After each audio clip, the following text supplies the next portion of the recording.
human perception is often compared to a window into the world. But if we look at it through the lens of fundamental physics, our senses resemble something very different: narrow observation slits inside a sealed bunker. We are trapped within a loop of 5 basic sensory channels, refined by evolution for a single purpose: survival on the surface of one specific planet. Sight, hearing, smell, touch, and taste are not gateways to reality, they are filters.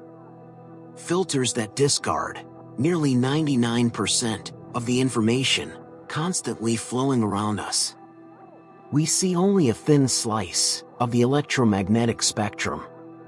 We hear only a limited range of vibrations. We experience the universe in what could be called low resolution, rarely suspecting that reality itself contains far more data than our minds are capable of processing. Now, imagine a future where humanity can explore the cosmos without being confined to its biological body. A future where consciousness is no longer treated as a fixed point inside the brain, but as a process, one that can be synchronized with other carriers.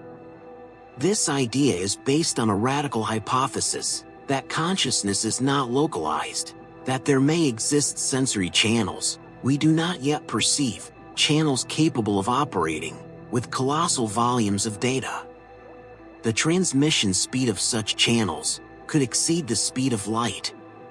Not because particles move faster, but because information itself is no longer bound to physical transport. Instead, it may rely on quantum non-locality, phase synchronization, and correlations that exist outside classical space-time. In this model, the human body is merely a primary interface, a biological access point. The true potential of the mind emerges only when it gains access to other sensors, theoretical senses, capable of perceiving gravitational anomalies, stellar magnetic oscillations, or even the topology of space-time itself. This is not about watching images. It is about directly downloading objective reality into the structure of consciousness. Perhaps this is how interstellar travel truly begins. Instead of sending fragile biological bodies through decades of cosmic emptiness, humanity could deploy artificial shells, synthetic avatars, designed to function in extreme environments. These constructs would travel through wormholes and act as remote points of presence. In this framework, a wormhole is not a tunnel for matter. It is an ultra-fast information conduit. By connecting to such an avatar through a channel of consciousness, a person could exist on another world with full presence and sensory immersion, while their biological body remains safely on Earth. This gives rise to the concept of an Internet of Consciousness extending across time and space. Imagine a system where a traveler's awareness synchronizes with an artificial brain located thousands of light years away. This is not the transfer of the self as an object. It is the establishment of correlation between two systems. You see what the avatar sees. You feel the pressure of an alien atmosphere. You perceive stellar radiation as an entirely new category of sensation, something that has never existed within human experience. This is complete integration into a foreign environment without physically transporting mass. Such a method of exploration may allow us to bypass the greatest obstacle of space, time. In regions of intense gravity, such as near black holes, time behaves differently. By connecting to an avatar in these zones, consciousness could experience millennia within minutes, or minutes stretched into centuries. This would grant access to non-linear participation in the history of the universe. Not passive observation, but active inclusion in cosmic dynamics at a fundamental level. From this perspective, Humanity is currently suffering from informational starvation. Our five senses function like an ancient modem, trying to download the entire universe. But new sensors, embedded within synthetic bodies, could perceive data through field resonance. We might taste dark matter.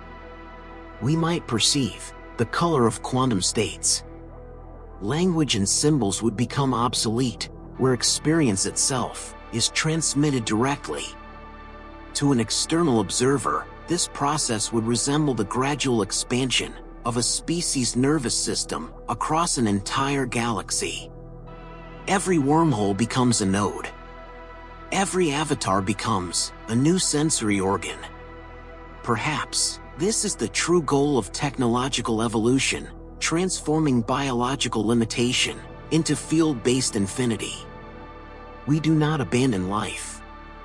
We expand its bandwidth.